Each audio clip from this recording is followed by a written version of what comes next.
Capítulo 3. Enfeitiçamento mental. Pergunta: qual é a diferença entre o feitiço verbal e o feitiço mental? Ramatiz: sem dúvida que seja feitiço verbal ou mental, o pensamento é sempre o elemento fundamental dessa prática maléfica, pois não existem palavras sem pensamentos e sem ideias. Quando o homem fala, ele mobiliza a energia mental sobre o sistema nervoso para não acionar o aparelho de fonação e expressar em palavras as ideias germinadas na mente. E o feitiço mental ainda pode ser mais daninho do que através da palavra, pois é elaborado demorada e friamente sob o calculismo da consciência desperta, em vez de produto emotivo do instinto incontrolável. O enfeitiçamento verbal, produzido pela maldição ou pela praga, pode gerar-se num arrebatamento de cólera, contrariedade ou desforra de natureza mais emotiva ou explosiva, produzindo mais fumaça do que ruínas. Faltando-lhe a premeditação, que confirma o impacto ofensivo, também pode ser menos prejudicial.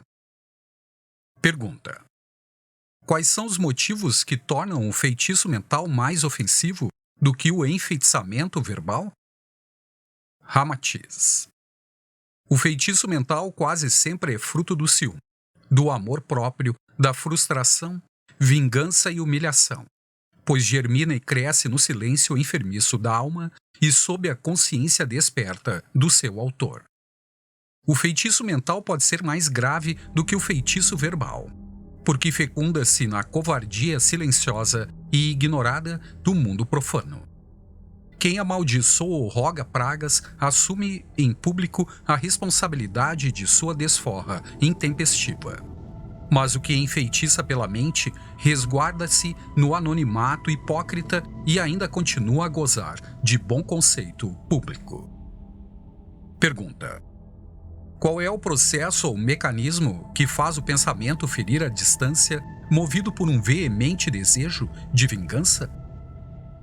Ramatiz: a mente humana, quando tomada de raiva, ódio, cólera, inveja ou ciúme, produz energias agressivas que perpassam pelo cérebro perispiritual e fazem baixar-lhe o padrão vibratório, alterando também as demais energias astralinas e etéricas que ali se encontram em circulação. Então produz-se um fenômeno que podia ser definido por coagulação etéreo-astral. Lembrando o caso da onda de frio, que ao atuar no seio da atmosfera do vapor d'água, solidifica-o na forma de gotículas. Lembra também a corrente elétrica perpassando por uma solução salina quando produz a precipitação verificada em laboratórios de química e física. As ondas mentais também ficam alteradas e intoxicam a própria atmosfera mental em torno do cérebro humano, produzindo substâncias que, baixando vibratoriamente, tornam-se nocivas e devem ser eliminadas do campo psíquico e áurico do homem. Mas elas, em vez disso, penetram na circulação humana, afetando o sistema endócrino, linfático, nervoso e sanguíneo, produzindo doenças de origem ignorada. Por isso, as criaturas violentas, coléricas, irritáveis, pessimistas, ciumentas, invejosas e que se injuriam facilmente, quase sempre são vítimas de alergias inespecíficas, urticárias, nefrites e eczemas neurohepáticos, surtos de disenteria ou hemorroidas, consequentes do desequilíbrio mental e descontrole psíquico.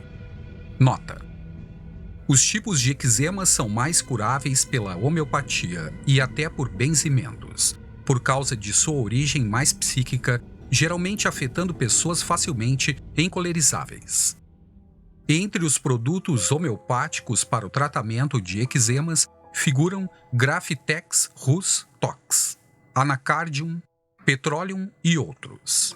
No entanto, um dos mais terríveis eczemas pegajosos provindo de um insulto injurioso em pessoa extremamente encolerizável, podemos curá-lo com a homeopatia de Staphysa gria, acrescida de Chelidonium, Marg com drenador.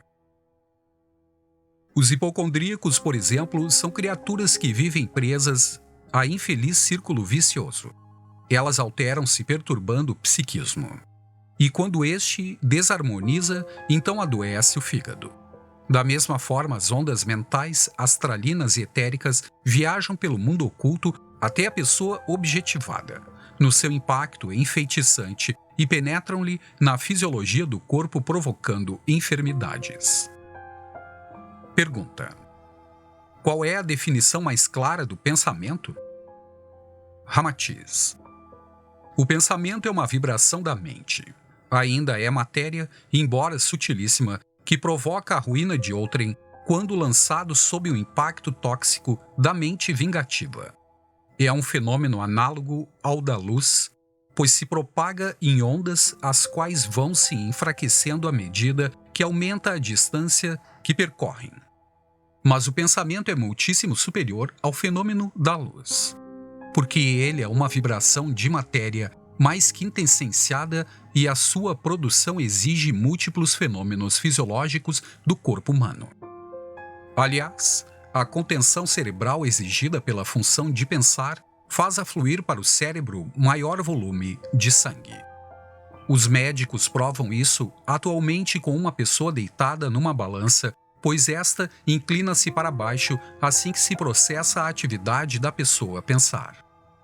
É evidente que os pensamentos vão muito mais além do que as palavras, principalmente quando são vitalizadas por uma pessoa de vontade forte e experimentada, que então pode guiá-los tão seguramente quanto o operador à distância maneja e o seu controle remoto. O homem, ao pensar, imprime impulsos vibratórios no seu corpo mental, resultando simultaneamente a produção de ondas e de formas pensamentos. Conforme a lei de repercussão vibratória, a vibração do corpo mental, então, se propaga pela matéria que a rodeia, assim como a vibração da campainha se dissemina pelo ar atmosférico ou ambiente onde é acionada. A atmosfera e o éter, que interpenetram todas as coisas do macro e do microcosmo, também estão impregnados de substância mental proveniente da própria mente cósmica e respondem prontamente a quaisquer impulsos vibratórios da mente humana. E esses impulsos mentais vibratórios produzem uma espécie de ondulação à semelhança das ondas produzidas pelas pedras lançadas sobre a superfície da água e que se propagam em todas as direções e muitas dimensões, assim como acontece com a irradiação da luz do sol ou de uma lâmpada. As ondas mentais que se formam e expandem-se em todas as direções são multicores e opalescentes, mas se debilitam à medida que se difundem a maior distância, lembrando o fenômeno que acontece comumente com as bolhas ou bolas de sabão que vão se diluindo conforme o seu tempo de vida. Pergunta: qual é a diferença na contextura dos bons e maus pensamentos? Ramatiz: os pensamentos sublimes e altruístas são de vibração muito rápida e sutil, alimentados por um combustível diáfano que não deixa resíduos no perispírito. Quando atraídos por outras mentes afins, eles também ativam os sentimentos e as emoções superiores. Mas tratando-se de pensamentos mais raros, só influem em seres de boa estirpe sideral. As ideias, sugestões e criações mentais sobre o amor, a paz e o bem, em verdade, são energias extraordinárias e de qualidade incomum que adubam o crescimento sadio do espírito humano. Há pensamentos científicos, religiosos e teosóficos que influem preferencialmente em certo setor da atividade humana. Os pensamentos malévolos, vingativos, coléricos e odiosos imantam-se de magnetismo inferior e sobrecarregam-se de fluido mental, astralino e etéreo, de baixa vibração, agindo tão eficaz e rapidamente na atmosfera terrena que justificam realmente o velho refrão: o mal propaga-se mais fácil que o bem.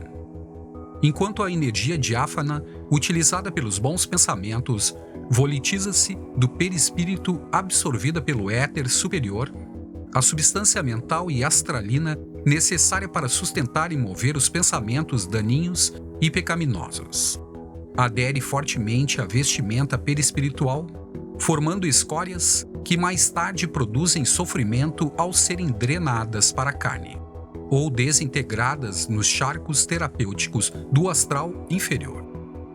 O homem é o que pensa, e seu espírito, quando escravo das manifestações desregradas, faz da mente apenas o instrumento de sua relação egoísta com o mundo inferior. E depois da morte, submerge-se num mar de magnetismo vicioso e aderente. Mas eleva-se aos níveis angélicos sob a lei de que os humildes serão exaltados. Quem usa o poder mental para aniquilar as paixões do mundo animal em vez de hostilizar o próximo. Pergunta: poderíeis dar-nos um exemplo da diferença entre o pensamento elevado e o malévolo, em que um deixa resíduo e o outro volitiza-se no perispírito? Ramatiz: malgrado a exemplificação rudimentar, poderíeis supor 2 fogões, um alimentado a lenha e outro a eletricidade. O primeiro deixa resíduos como cinza e carvão, e o segundo permanece límpido porque só usa a eletricidade que se volitiza. Pergunta: que mais poderíeis dizer sobre as ondas mentais? Ramatiz: as ondas mentais, já o dissemos, lembram as ondas geradas pela pedra jogada sobre a superfície da água, mas não são muito precisas na sua ação porque logo se desfazem onde incidem, sem produzir uma ideia completa na sua trajetória ou objetivo final. Enquanto a onda mental apenas desperta sensações semelhantes onde recai, já a forma pensamento transmite a ideia mais completa, porque além de fortemente sobrecarregada da substância mental de quem a emite, agrega-se facilmente ao campo do pensamento de outra pessoa e ali perdura a sua ação contagiante. O corpo mental do homem, ao ser tocado por uma forma pensamento diferente, tende a produzir na sua mente um pensamento semelhante ao que surge, tanto quanto seja o grau de sua receptividade. Sem dúvida, o poder e a ação dominante das ondas mentais e formas pensamentos projetadas por alguém variam conforme a força de vontade de quem as emite, enquanto também se enfraquecem tanto quanto mais longe estiverem de sua fonte original. A onda de devoção emitida por pessoa contrita em sua fé também desperta noutra pessoa propícia a tal sentimento um estímulo de devoção, o qual será tão forte qual seja a força da onda mental e a sensibilidade do seu receptor. Da mesma forma, uma onda mental de natureza especulativa também aviva na pessoa receptora impulso para transações comerciais. Pergunta: que são formas pensamentos? Ramatiz: enquanto as ondas mentais transmitem mais propriamente os sentimentos, as divagações e reminiscências de especulação propriamente psíquica, as formas pensamentos recortam figuras nítidas ou configuram símbolos de uma natureza mais objetiva e compreensível para os clarividentes. Através da onda mental, há casos em que o vidente, bem desenvolvido, chega a ver a pessoa que a transmitiu, enquanto que a forma pensamento só se impõe por sua própria imagem. O pensamento produz uma série de vibrações no corpo mental, e este então projeta uma porção de si mesmo em perfeita conexão com a matéria mental circundante. Desse fenômeno, gera-se uma forma pensamento simples e pura, cuja configuração, radiação, vitalidade, brilho e colorido perduram tanto quanto seja a força ou a convicção de quem a emite. A forma pensamento, também conhecida por elemental, ou elemental artificial lembra uma entidade vivente, temporária, mas dotada de intensa atividade e animada pela ideia mater que a gerou. É um produto da própria alma, mas nutrida pela essência elemental vivificante e eletrônica do corpo. Quando maligna, move-se implacavelmente para impor-se sobre a pessoa escolhida para a vítima e alimenta-se pela força do ódio, inveja, cólera, despeito, ciúme ou vingança que encontra em sua trajetória até arremessar-se no seu alento vital selvático. É tão obstinada como a semente lançada no seio da terra, que germina malgrado a sufocação do solo, a ação destruidora dos vermes que tudo fazem para devorá-la. A forma pensamento constitui-se de matéria sutilíssima e, embora para alguns seja um produto fantasioso, pois além de sobrecarregada de substância mental, astralina, fortemente vitalizada pelo éter físico, que se escoa pelo duplo etérico humano, também se impregna da eletricidade e do magnetismo biológico da criatura. Eletrizando-se no seu curso benéfico ou maléfico, ela atinge o objetivo, qual dardo criador ou destrutivo, valendo conforme a intenção e o poder de quem a projeta. Nota: vide a obra Formas do Pensamento, de Annie Besant, e Leadbeater, obra editada pela editorial Kier. Também a obra O Homem Invisível e Invisível, de Leadbeater, obra editada pela livraria O Pensamento. Clarividência e Clareaudiência da obra Nos Domínios da Mediunidade, de André Luiz, página 104, que assim diz: ideias elaboradas com atenção geram formas tocadas de movimento, som e cor, perfeitamente perceptíveis por todos aqueles que se encontram sintonizados na onda em que se expressam. Assim, entre os 3 bilhões de encarnados e o dobro de desencarnados, em intercâmbio incessante através do pensamento, a superfície da Terra, a aura do orbe parece o centro de imenso oceano etérico. Vaporoso e cintilante, alimentado pelas fabulosas energias que transmitem e refletem as formas pensamentos dos homens, lembrando verdadeiros cardumes de peixes fantasiosos, coloridos ou pétreos. As mais absurdas e inconcebíveis configurações mentais flutuam, atritam-se e encorpam-se para projetar-se em várias direções, e arrastando inapelavelmente formas semelhantes. É um turbilhão de ondas mentais propagando-se em todos os sentidos e formas pensamentos entrecruzando-se e buscando pouso incessante na multiplicidade das mentes que compõem a consciência coletiva da humanidade. Há uma riqueza de cores formosas e fascinantes, porém que jamais se misturam ou se fundem à massa de tons escuros, repulsivos, irracíveis e pegajosos do submundo mental. Pergunta: quais os motivos que determinam essas cores do pensamento?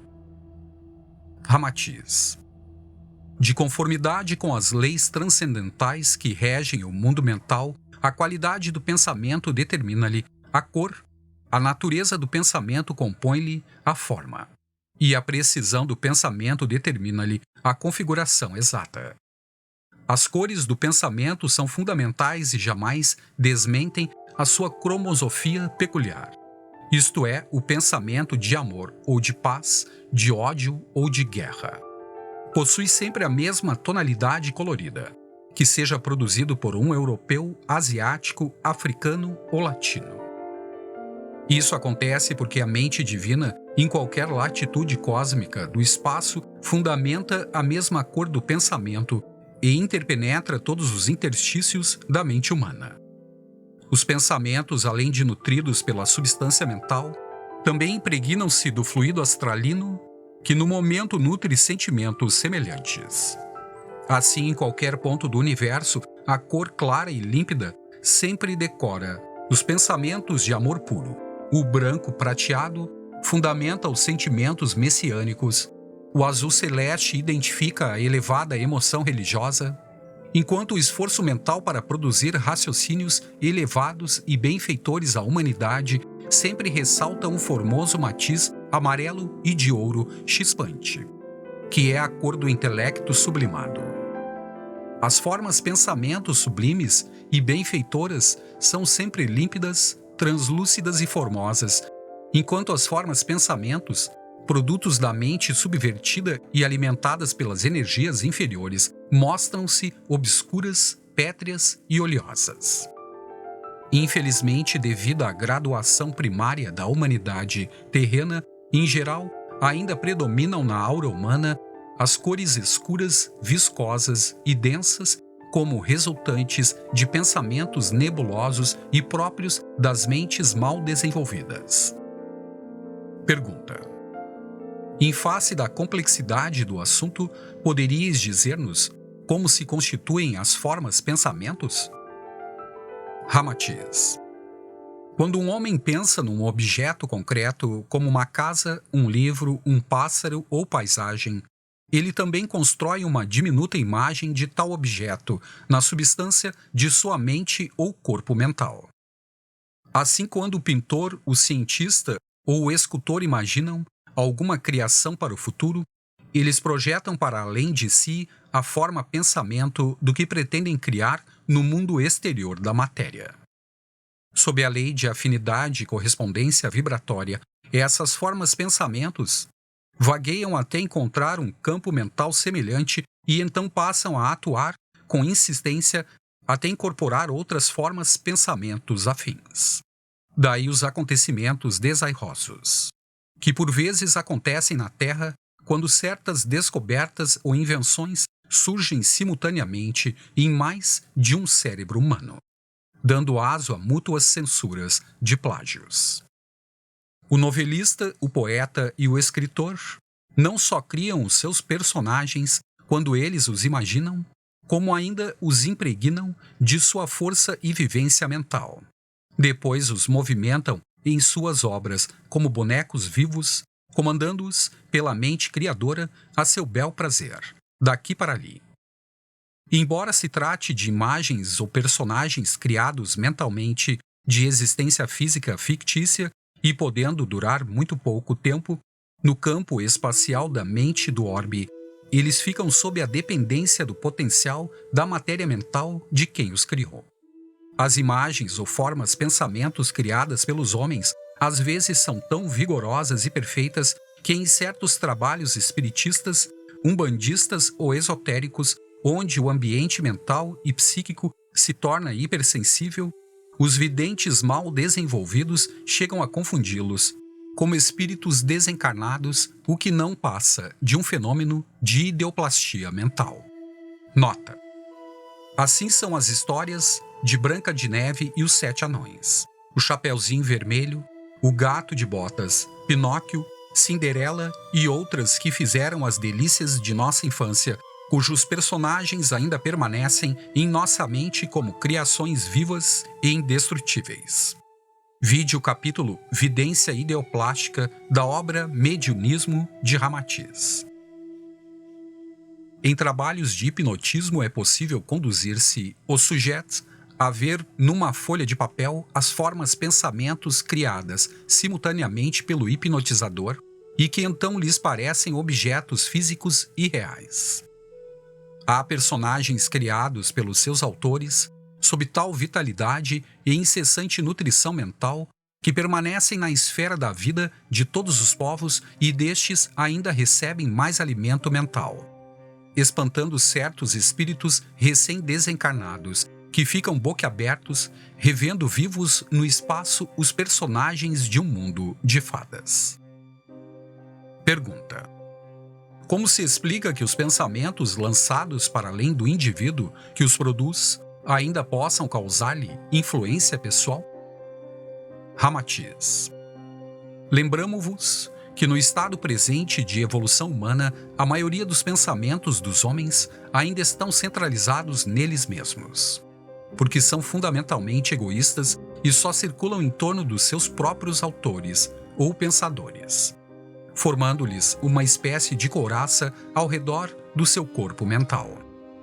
Quando tais pensamentos são mórbidos, odiosos, tristes ou coléricos, eles criam preocupações aos seus próprios autores, pois avivam-lhe os estados emotivos de melancolia, inquietação e desespero, justificando-se a velha lenda de que o feitiço sempre se volta contra o próprio feiticeiro. Sem dúvida, os pensamentos heróicos, decididos, animosos e confortantes também incentivam as mentes sob tal vibração, pois influem incessantemente na propagação de ideias semelhantes. No entanto, os produtos mentais vigorosos, que depois geram vinganças, crimes ou suicídios, são verdadeiros enfeitiçamentos mentais que chegam a impelir outras criaturas a cometer iguais desatinos. Pergunta: como se explica isso? Ramatiz: certos tipos de crimes, suicídios ou acontecimentos trágicos criam pensamentos tão vigorosas, nítidas e duradouras que chegam a induzir outras pessoas sintonizadas na mesma faixa vibratória a praticarem atos semelhantes. Eles seguem a mesma linha trágica de ondas de pensamento iguais aos que deram origem à eclosão aos acontecimentos funestos ocorridos anteriormente. A semelhança das ondas hertzianas, essas pensamentos vagueiam e convergem para o primeiro aparelho mental sintonizado na mesma gama vibratória ou semelhança de pensar. O homem vacilante, mas sob o impulso incontrolável do ódio, que pensa em matar, o desafeto ou ainda num suicídio desesperado, mas falta-lhe a coragem para cometer tal desatino, ele pode captar o mesmo impulso mental alucinatório de outrem e fortalecer a sua ideia macabra pela sugestão e influência alheia. As pensamentos que alimentaram os fatos trágicos terminam por preencher o hiato de vacilação mental, impelindo o imprudente, que é ainda vítima de suas próprias emoções, a praticar o crime ou a sua destruição. Na verdade, esses pensamentos mórbidos não matam, mas fortalecem e empurram outros pensamentos semelhantes a acionarem a criatura que se deixou auto-hipnotizar por qualquer intenção desesperada.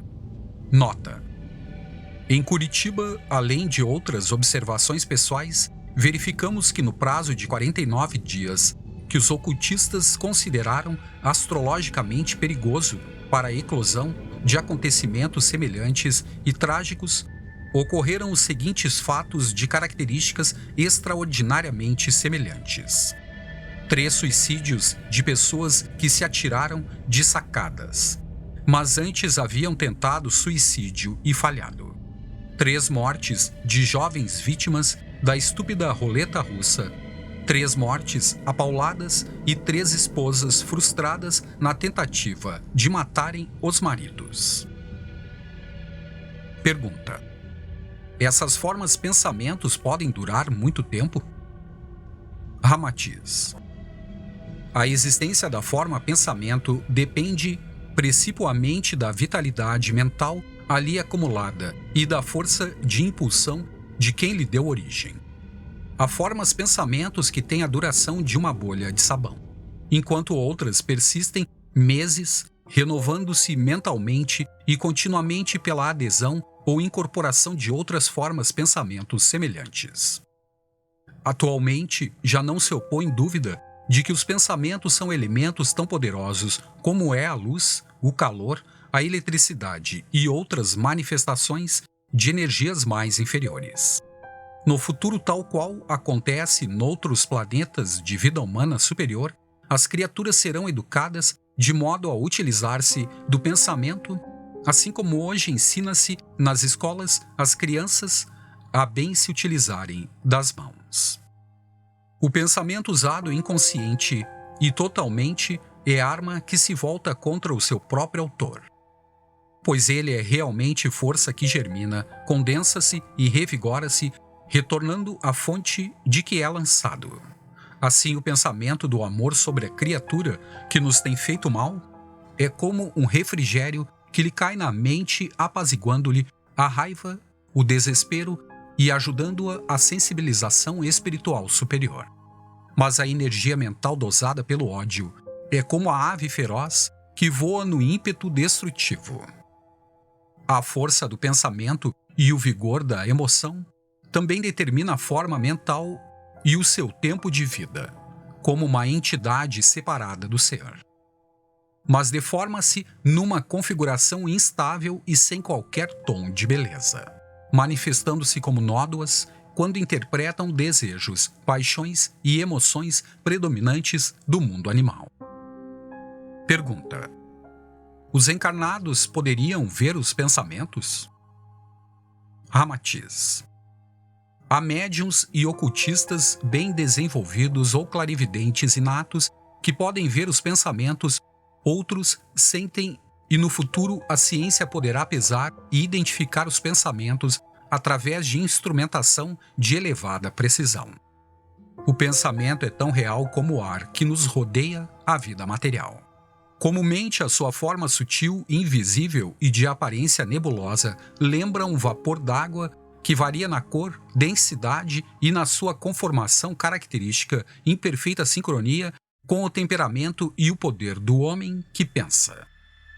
Quando os pensamentos são emitidos com veemência e nutridos por aquela fé que remove montanhas, da enunciação do amado Mestre Jesus, eles então absorvem boa quantidade de prana ou fluido vital que mais lhe fortifica a contextura benéfica ou maléfica que lhes deu origem, multiplicando-lhes a ação em curso para determinado objetivo. Os pensamentos emitidos por diversas pessoas visando incessantemente a mesma finalidade num certo ambiente terminam por dar-lhe uma cor ou tom mental facilmente reconhecido pelas pessoas mais sensíveis. Pergunta: poderíeis exemplificar-nos a respeito? Ramatiz: a profunda tendência dos pensamentos emitidos por certas pessoas de atraírem-se e combinarem-se a outros pensamentos de natureza semelhante, resultando um aumento de força além do produzido pela sua fonte original. Assim, os pensamentos misturam-se e combinam-se entre si, deixando a sua marca característica nos lugares onde são aglomerados, compondo uma egrégora ou aura constante do que ali se pensa frequentemente. Nota: egrégora é uma forma mental coletiva alimentada pelos pensamentos semelhantes. Ela nasce, cresce e amplifica-se conforme a alimentação incessante de pensamentos sob o mesmo diapasão mental. Os lugares, assim como as pessoas, conservam as peculiaridades e características boas ou más, depressivas ou vitalizantes, agradáveis ou desagradáveis, que são produto da soma dos pensamentos ali entretidos durante muito tempo. A grande diferença entre o ambiente sedativo, inspirativo e acolhedor da quietude de uma igreja em contraste com a atmosfera nauseante, mórbida e coercitiva de um matadouro. As pessoas que penetram numa igreja ou templo religioso, embora não sejam prosélitos de tais religiões, não conseguem fugir a um estado de espírito reverente, pacífico e altamente emotivo que ali se exuda da soma dos pensamentos e sentimentos das pessoas frequentadoras, causando impressões mentais superiores. No entanto, ninguém sentiria a mesma emoção no ambiente de um matadouro, embora esteja limpíssimo ou enfeitado com as flores mais belas. O ar ambiental do mais estético e moderno hospital modifica o nosso pensamento logo à entrada, não pela sua função material, mas devido à atmosfera mental triste, melancólica e de dolorosa expectativa, que se emana dos enfermos tomados por suas dores e apreensões negativas. O ambiente da penitenciária provoca repulsa, depressão e estímulos inferiores contundentes devido ao aglomerado mental pernicioso que ali é emitido incessantemente por facínoras, tarados, ladrões, viciados e malfeitores. Há aldeias, cidades e nações que nos despertam simpatia ao sentirmos a sua atmosfera mental. Outras, no entanto, embora mais progressistas e fascinantes, desagradam-nos à primeira vista porque sentimos a composição hostil dos pensamentos de seus moradores. As cidades novas são estimulantes e otimistas, assim como a juventude, mas as metrópoles envelhecidas e condenadas ao desaparecimento breve traem a sua imanência mental pessimista. As pessoas costumam dizer que gostariam do ar, desta ou daquela cidade, deste ou daquele povo, e inadvertidamente estão realmente referindo-se ao espírito ou egrégora mental da mesma. Esse ar peculiar, agradável ou desagradável, é como o calor que persiste num aposento mesmo depois de extinto fogo, ou o perfume que continua fragrante na sala, após retirarem o frasco ou as flores que ali estiveram. As ondas do pensamento projetam-se lenta ou violentamente, fraca ou fortemente, construtiva ou destrutivamente, segundo os sentimentos e as emoções que as geraram. Os pensamentos de amor, candura, tolerância, comiseração, piedade, júbilo, ânimo ou renúncia impregnam-se de fluidos vitais de um elevado energismo, manifestando-se cores claríssimas e fascinantes, como a rosa, azul celeste, verde seda, amarelo translúcido, carmim e lilás, que ainda se tornam mais belas quando agregadas a outros pensamentos semelhantes. No entanto, quando são geradas por sentimentos de cólera, ciúme, inveja, vingança, avareza, ódio, luxúria, egoísmo, irascibilidade, crueldade, desespero, maledicência ou desânimo, poluem-se durante a sua trajetória incorporando outros produtos mentais inferiores e degradantes que aumentam o seu teor original.